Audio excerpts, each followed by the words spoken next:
भूगोल विषयामध्ये आणि इतिहास या विषयामध्ये जसा आपल्याला नकाशाचा वापर करावा लागतो, तसा आपल्याला दैनंदिन जीवनामध्ये सुद्धा आपल्याला या नकाशाच्या आधाराने एका जागेवरून दुसऱ्या जागेवर जाण्यासाठी, दिशा समजण्यासाठी, शहर, गाव, देश समजण्यासाठी या नकाशा यांचा वापर करावा लागतो. जसं की आपल्या जीवनामध्ये आपण आता मोबाईल मध्ये गुगल मॅप घेतो.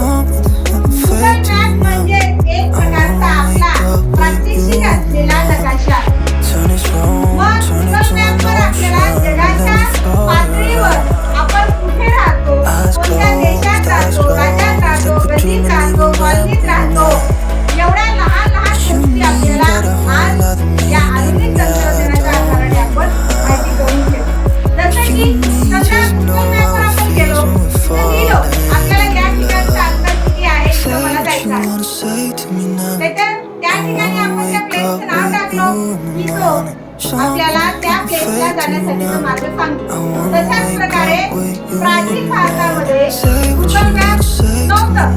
अशा वेळी आपल्याला सूर्य, चंद्र तसेच हवामान आणि तिथल्या प्राकृतिक भागाचा विचार करून दिशा आणि जाण्याचा मार्ग शोधण्यासाठी राजे महाराजे विविध प्रकारच्या आपल्याला जे लागणारं साधन आहे त्या नकाशाचा वापरला.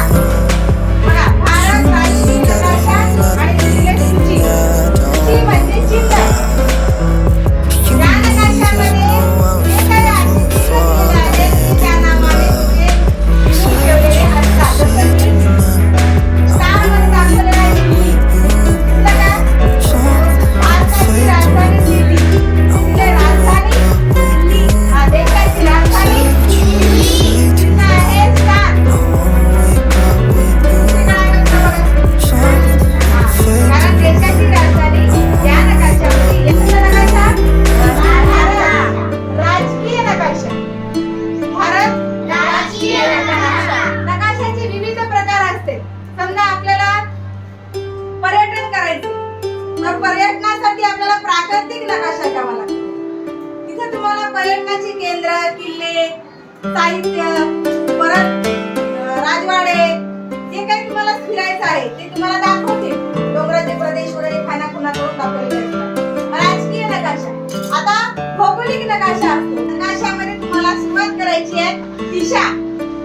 बघा, आपण ज्या दिशेला पाहतो प्रत्येक नकाशामध्ये एक प्रकारचे दिशेचं चिन्ह दिलेलं असते. उत्तर म्हणजे वरची दिशा, पूर्व उत्तरेच्या एकदम समोरची दक्षिण आणि पूर्वच्या एकदम मागची पश्चिम. आता हा भारताचा नकाशा आहे.